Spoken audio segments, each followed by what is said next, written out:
I've written 7 other books, each of which was essentially academic, written from the third-person perspective of a historian, where I described the events. And I was strongly urged by my son and by others to write a book that was more relatable, that was more accessible, and to bring in my own personal experiences, because my family and I have been different ways, either involved or observers of what was going on in Palestine for very many, many decades. Where I felt it worked and was relevant, I brought in my aunt's memoirs, my uncle's memoirs, the memories that I had of things people had told me when I was younger, or things that I witnessed. For example, during the siege of Beirut by the Israeli army in 1982, or when I was an advisor to the Palestinian delegation to the Madrid and Washington peace negotiations with Israel. What I'm trying to do with this book is to toss out what I think is a false framing of it as a conflict between two equal peoples, each of whom has rights in the same land, and replace it with a framing which argues that this was a war on the people of Palestine.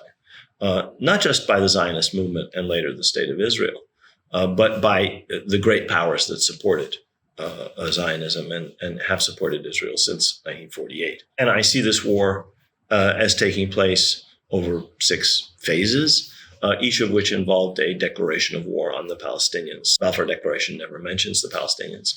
And there is a Jewish people which has the right to a Jewish national home. And all of that is then laid out in the terms of the League of Nations mandate.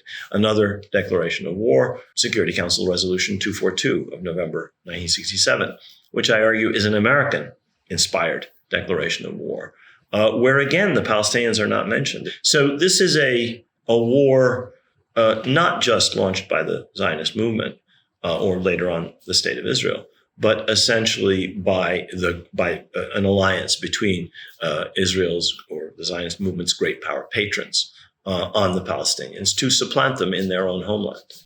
This is not an age-old conflict. This is a modern conflict between the indigenous population and this settler colonial movement, which was unlike any other, in that it also represented a national movement. Other settler colonial movements have successfully created nation states. The United States of America starts as a settler colonial project. So does Canada, so does Australia, so does New Zealand.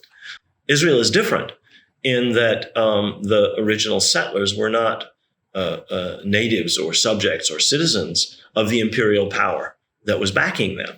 They were not like French people arriving in Algeria to make Algeria part of France. The settlers in Palestine were people fleeing persecution in Eastern Europe by and large, and people who had the objective of creating some kind of Jewish national entity in Palestine, in place, as do all colonial settler movements, in place of the indigenous society. Something that people understand is true, which is that Zionism created a modern nation state, is in fact the case. But it was a colonial settler movement that could never have succeeded without massive support from the outside. Zionism, like all national movements, Palestinian nationalism, Arab nationalism, French nationalism, are essentially modern artifacts fashioned in recent decades or centuries, and retelling a story in a completely different way, but also manufacturing myths to justify, the permanent existence of whatever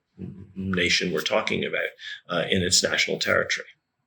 I don't predict the future. It's not part of the job description of a historian, so I don't know what's going to happen. There are a couple of trends that are very disturbing, obviously, one of them being the policies of the Trump administration, which has endorsed the most extreme version of Israeli demands of any American administration. But there are other trends. One of them is the growing understanding in important segments of American public opinion of the fact that the Israeli narrative is full of holes and that there are other narratives that have to be considered. That's true among young people.